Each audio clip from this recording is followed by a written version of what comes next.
Kakeibo, The Japanese Art of Saving Money by Fumiko Chiba. Chapter 1.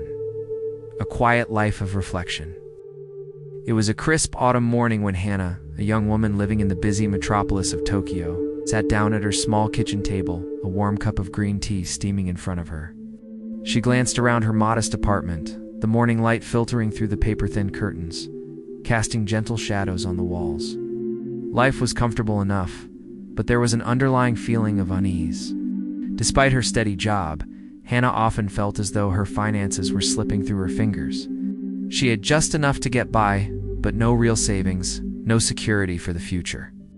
It was a constant cycle of earning money, spending money, and feeling overwhelmed. Her mother, who lived in a quieter part of Japan, had always seemed to have everything in order. Her house was neat and organized. Her finances were meticulous, and somehow, she always seemed to know how to save for the things that mattered.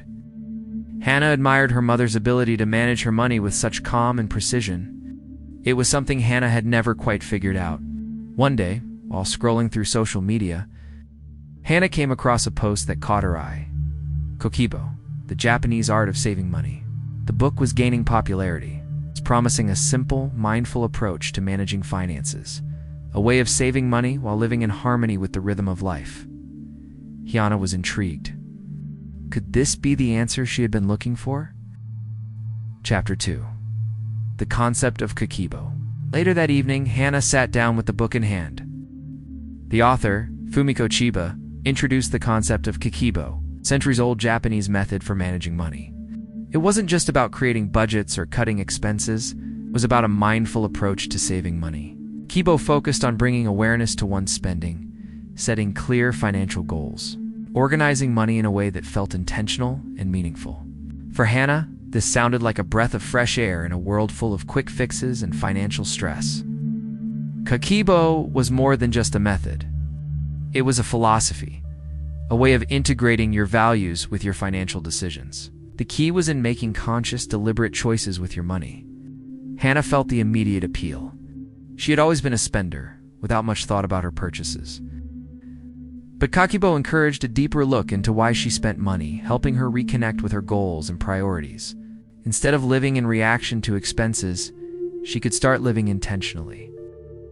The first step in Kakeibo was to record everything. Hana learned that this wasn't about tracking every penny in a rigid or obsessive way. It was about building an awareness of where her money was going. She learned that, in order to control her finances, she had to start with an honest accounting of her income and expenditures. Chapter 3. The 4 Fundamental Questions. Kakeibo's approach was built around 4 fundamental questions, each of which served as a guiding principle to help Hana make better financial decisions. 1. How much money do I have?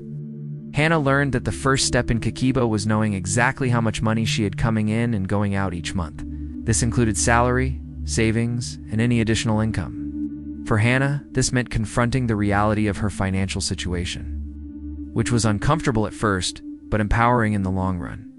She began to see patterns she had never noticed before. 2. How much do I want to save? The second question was crucial for setting clear financial goals. Hana realized that she had never really set specific savings targets. She had vague ideas of wanting to save for a vacation or for emergencies, but these goals were not concrete. Kakeibo taught her to set precise amounts for savings. Whether it was for short-term goals like a trip, or long-term ones like building an emergency fund, the key here was to commit to a realistic goal. 3. How will I spend my money? The third question challenged Hana to examine her spending habits. She was surprised by how much of her money went toward things she didn't really need. Dining out too often, impulse buys at convenience stores, and subscriptions she didn't use, it all added up. Hana knew that Kakeibo wasn't about depriving herself, but about making intentional choices that reflected her values and goals. For what will I cut back on? Finally, Hana learned that the fourth question asked her to make mindful cuts. This didn't mean eliminating all luxuries or fun. Instead, it was about cutting back on things that didn't serve her larger purpose. She started focusing on reducing areas of wasteful spending, like buying unnecessary clothes or taking taxis when she could walk. The goal was to find balance, to eliminate the things that weren't adding value to her life, while still enjoying the things that brought her joy. Chapter 4. The Power of Mindfulness in Spending. As Hana embraced the principles of Kakeibo, she began to see her finances with a new clarity. Every week she sat down to write in her Kakeibo journal. The simple act of journaling her expenses made a huge difference. It wasn't about recording every single cent, but about reflecting on the intentionality of her choices. She wrote down her goals and tracked her progress, making small adjustments along the way.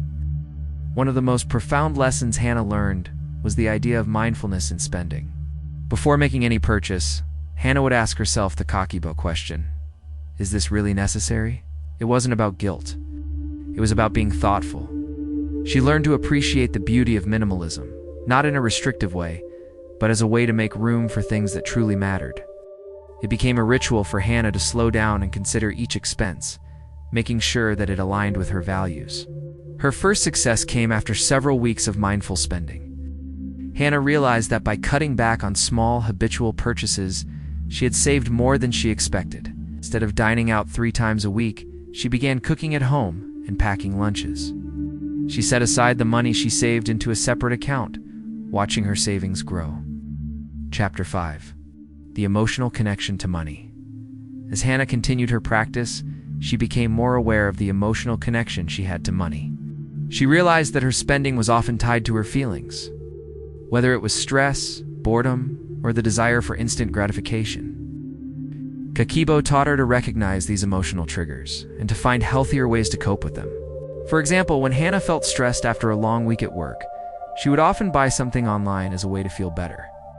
But now, she began to identify this pattern and replace impulsive purchases with more productive activities, like going for a walk or reading a book. Kakeibo helped her develop awareness around the emotions that influenced her spending, empowering her to make better choices. This emotional awareness also extended to her relationship with money. Hana began to see that her financial stress wasn't about money itself. It was about her feelings of insecurity, fear, and uncertainty. Through Kakeibo, she learned to build a healthier relationship with money, one based on trust, discipline, and clarity. Chapter 6. The Joy of Saving. After several months of practicing Kakeibo, Hana experienced a shift. What had once seemed like a chore, tracking expenses and cutting back, became a source of joy. She found satisfaction in watching her savings grow, but more importantly, she began to feel a deep sense of pride in her ability to make intentional choices. One of the key principles of Kakeibo was that saving money shouldn't feel like a burden. It should feel like a step toward a larger goal, a way to create the life you wanted. Hana experienced this firsthand when she was able to take a trip to the countryside with her friends. Using the money she had saved through her Kakeibo practice, the sense of accomplishment she felt was unlike any shopping spree or short-term indulgence. It was a long-term, meaningful reward for her discipline. Chapter 7. Living in Alignment with Your Goals. As Hana's financial life began to stabilize, she took a step back to reflect on the bigger picture. Kakeibo had not only helped her save money, it had also brought a sense of alignment between her values and her financial decisions. She no longer felt conflicted about money. Every expense had a purpose, and every saving had a goal. Hana also began to realize that Kakeibo wasn't just about money. It was about creating a life that felt fulfilling and balanced.